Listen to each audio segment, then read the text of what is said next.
Topic ہے دھوکے کے متعلق کہ ہماری روزمرہ زندگی میں ہم آخر دھوکا کھاتے ہیں تو کیوں کھاتے ہیں، اور دھوکا دینے والے شخص کی کیا پہچان ہے۔ لگا یا علی رضی اللہ تعالیٰ عنہ، میرا کسی بھی شخص سے رابطہ یا واسطہ پڑ جاتا تو وہ مجھے دھوکا دیتا، دکھ دیتا، تکلیف دیتا، اس کے علاوہ کچھ نہیں دیتا، میں کیا کروں۔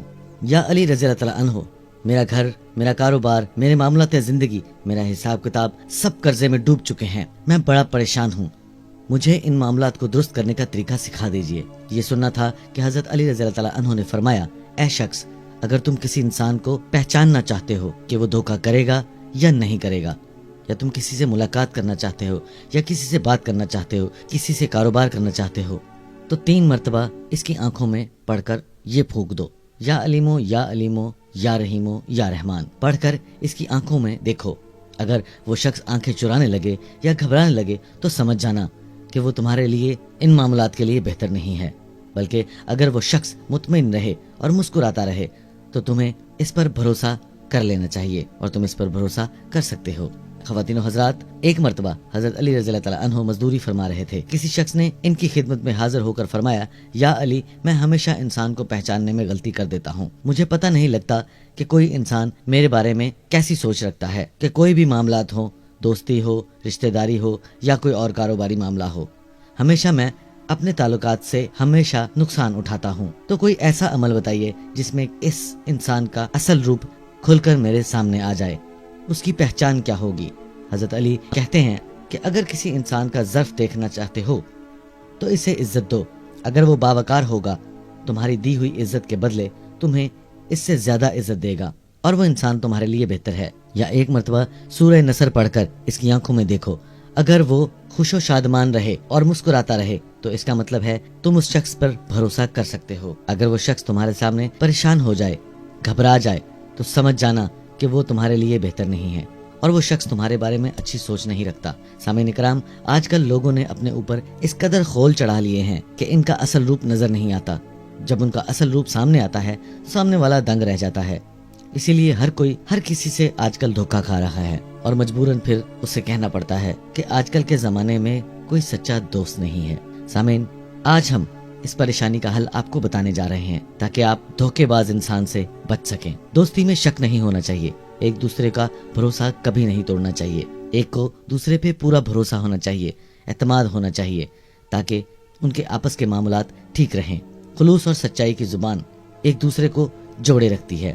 زبان سے چکنی چپڑی باتیں کرنے والے کے لہجے میں بھی سچائی محسوس کر لی جاتی ہے، اور جب اس کی فطرت عیاں ہوتی ہے تو انسان دھوکا کھا جاتا ہے اور تاحیات کہتا پھرتا ہے کہ آج کل کے زمانے میں کوئی کسی سے مخلص نہیں ہے۔ مخلص دوستوں کی پہچان کے لیے ضروری ہے کہ انسان کو ذہین اور عقل مند ہونا چاہیے، یہ بہت ضروری ہے تاکہ وہ دھوکے باز انسان سے بچ سکے۔ لیکن آج کل بہت سے لوگ سادہ ہوتے ہیں، انہیں اس طرح کی میٹھی زبان اور مفاد پرست لوگوں کی پہچان نہیں ہوتی، اور وہ اکثر مالی اور جانی نقصان اٹھا بیٹھتے ہیں۔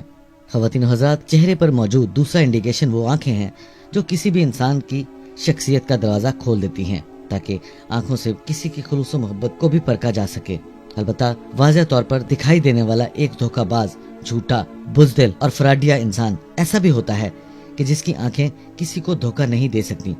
ایسا شخص جو آنکھیں ملا کر بات نہ کرے، یعنی شرمیلے لوگ بھی ایسا ہی کرتے ہیں، اور یہ عادت خواہ انہوں نے اینک ہی کیوں نہ لگا رکھی ہو، بات کرتے ہوئے آپ یا کسی کو بھی دیکھنے سے اجتناب کرتا ہو، ترچھی نظروں سے دیکھنے کا عادی ہو، تو ایسے لوگ کسی سے بھی مخلص نہیں ہوتے۔ وہ ایسے مفاد پرست لوگ ہوتے ہیں جو اپنے مفاد کے لیے نرم ہو جاتے ہیں، دوسروں سے بدگمان رہتے ہیں اور ان کو کرودنے میں لگے رہتے ہیں۔ ایسی منفی خصوصیات رکھنے والے لوگوں سے بھروسہ کرنے سے پہلے 100 مرتبہ سوچ لینا چاہیے۔ خواتین و حضرات، ہم آپ سے جاننا چاہتے ہیں، کیا زندگی میں آپ کے ساتھ کسی ایسے شخص سے واسطہ پڑا ہے؟ اگر پڑا ہے تو کامنٹ باکس میں اپنے خیالات کا اظہار ضرور کیجیے گا۔ اب بڑھتے ہیں اپنے ٹاپک کی طرف۔ حضرت علی رضی اللہ تعالیٰ عنہ نے دھوکہ دے کے معاملات کے بارے میں فرمایا، اس شخص کا ایمان مستحکم ہے جو سچائی کا دامن تھامے رکھے، چاہے اسے نقصان ہی کیوں نہ ہو، اور جھوٹ سے پرہیز کرے، چاہے اس کو نفع ہی کیوں نہ ہو رہا ہو۔ خواتین و حضرات، اگر اپنی عزت اور کردار کو کچلنا ہو تو دھوکے کا استعمال ایک آسان کام ہے۔ یہ ایک ایسا کام ہے جس میں انسان بہت اخلاقی برائیاں ایک ساتھ ملا کر استعمال کرتا ہے۔ جھوٹ سے شروع ہونے والا کام نہ صرف جھوٹ پر ہی ختم ہوتا ہے بلکہ اپنے ساتھ بہت سی چیزیں ختم کر دیتا ہے، جس میں سر فہرست عزت و نفس، اور اعتماد، وعدہ، لالچ اور سبز خواب، یہ ہر ایک دھوکہ دینے والے کی خصوصیت میں شامل ہوتا ہے اور وہ ہمیشہ اسے استعمال کرتے ہیں۔ جھوٹی محبت، وعدے، ناجائز تعلقات، جلدی امیر ہونے کے مختلف نیچ قسم کے طریقہ کار استعمال کرنا اور منافع فوری حاصل کرنے کا کوئی انسٹنٹ طریقہ ڈھونڈنا جس سے وہ راتوں رات امیر ہو جائے۔ ایسے دھوکے جو آج کل ہمارے ارد گرد بہت پائے جاتے ہیں۔ آج کل کے دور میں دھوکہ دینے والے یا تو پیسے کمانے کے لیے دھوکہ دیتے ہیں یا جنسی اور جسمانی فائدہ اٹھانے کے لیے۔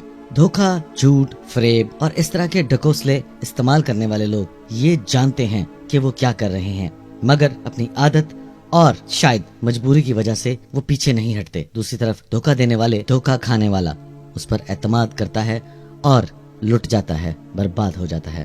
ایسی فطری خواہشات جو انسان کے دل و دماغ میں آتی ہیں، فرق صرف مضبوط ہونے کا اور اپنے نفس کو قابو کرنے کا اور اس سے لڑنے کا ہے، مگر جذباتی اور جائز رشتوں میں دھوکہ کھانا تو جان لیوا بھی ثابت ہو سکتا ہے۔ خواتین و حضرات، یاد رکھیے کہ اس طرح کے فراڈی اور 2 نمبر لوگوں سے بچنے کے لیے ایک خاص ترکیب ہم آپ کو پیش کر رہے ہیں کہ فوراً کسی پر اعتماد نہیں کرنا چاہیے، خاص طور پر اپنے اعصاب کو مضبوط رکھنا چاہیے، پیار اور رومانوی باتوں میں نہیں آنا چاہیے، کسی سے کوئی اپنی ذاتی بات شیئر نہ کریں، خاص طور پر آڈیو یا ویڈیو پر۔ اگر کسی کے دھوکے کا احساس ہو جائے تو فوراً اس سے جان چھڑانے کا سبب کریں۔ دھوکہ کرنے والے کے سامنے کمزور نہیں پڑنا چاہیے، بلیک میل نہیں ہونا چاہیے، اکیلا ظاہر نہیں کرنا چاہیے۔ اپنے ارد گرد والوں، اپنے والدین، اپنے بھائی بہن اور اپنے دوستوں کو اعتماد میں لینا چاہیے۔ ہمت حوصلے سے دھوکے باز چھٹکارا حاصل ہو سکتا ہے۔ سامعین، دھوکہ دینے سے وقتی طور پر لذت اور فائدہ تو حاصل ہو سکتا ہے، مگر زندگی میں بہت سی پریشانیاں لانے کا سبب بن سکتا ہے۔ یعنی دوسروں کو دھوکہ دینے والا تو یہ سمجھتا ہے کہ شاید دوسروں کو یہ بات نظر نہیں آ رہی، مگر اس کو یہ معلوم ہونا چاہیے اس کے کندھوں پہ جو اللہ پاک نے آپ کا حساب کرنے والے بٹھائے ہیں، وہ آپ کا پل پل کا حساب لکھ رہے ہیں۔ رب کی ذات کبھی بھی دھوکہ دینے والے کو نہیں بخشتی۔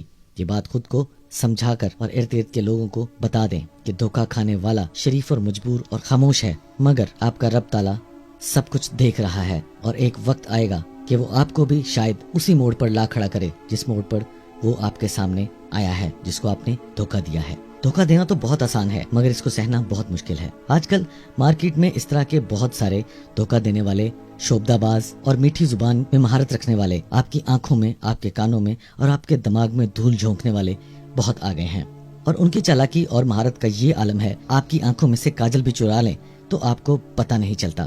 جدید دور کے جدید تقاضوں کے عین مطابق ان لوگوں نے بھی جدید ٹیکنالوجی اپنا لی ہے۔ وہ اس طرح صفائی اور مہارت سے بندے کو دھوکہ دیتے ہیں کہ بندہ ہاتھ ملتا رہ جاتا ہے۔ سامعین اکرام، امام علی رضی اللہ تعالیٰ عنہ نے فرمایا کہ سچائی تمہیں نجات دے گی بشرطے تم اللہ سے ڈرتے رہو، اور جھوٹ تمہیں ناموز کر دے گا اگرچہ تم اس میں امان سمجھتے ہو۔ حضرت علی رضی اللہ تعالیٰ عنہ نے ایک جگہ اور فرمایا کہ سچائی کی ہر چیز میں بھلائی ہے اور جھوٹ فساد کی جڑ ہے۔ سامعین اکرام، دھوکہ دینے کے بارے میں اسلام میں بہت سخت قانون وضع کیے ہیں۔ نبی کریم صلی اللہ علیہ وسلم کا ارشاد ہے کہ جس نے کسی کو دھوکہ دیا وہ ہم میں سے نہیں۔ سامعین اکرام، دین اسلام مکمل ضابطۂ حیات ہے، انسان کے پیدا ہونے سے لے کر مرنے تک ہر شعبہ میں رہنمائی فرمائی ہے۔ تمام معاملات میں اسلامی تعلیمات پر عمل کرنا ہر مسلمان پر لازم ہے۔ اس دنیا میں امن و سکون کے ساتھ رہنے کے لیے اور آخرت میں اللہ تعالیٰ کا قرب حاصل کرنے کے لیے اللہ تعالیٰ کے احکامات پر عمل کرنا نہایت ضروری ہے۔ دنیا میں زندہ رہنے کے لیے انسان مختلف ذرائع سے رزق کی تلاش کرتا ہے، اپنا اور اپنے اہل و عیال کا پیٹ پالنے کے لیے کسی حد تک بھی جا سکتا ہے، مگر ہمیں ان معاملات سے بچنا چاہیے جس سے ہم کسی کو دھوکہ یا فراڈ کریں، اور ایسا کام نہیں کرنا چاہیے کہ ہم اپنی عارضی زندگی کو دھوکہ اور نفرت کا شکار بنا کر اپنی ابدی زندگی کو ہمیشہ کے لیے جہنم ریز کر دیں۔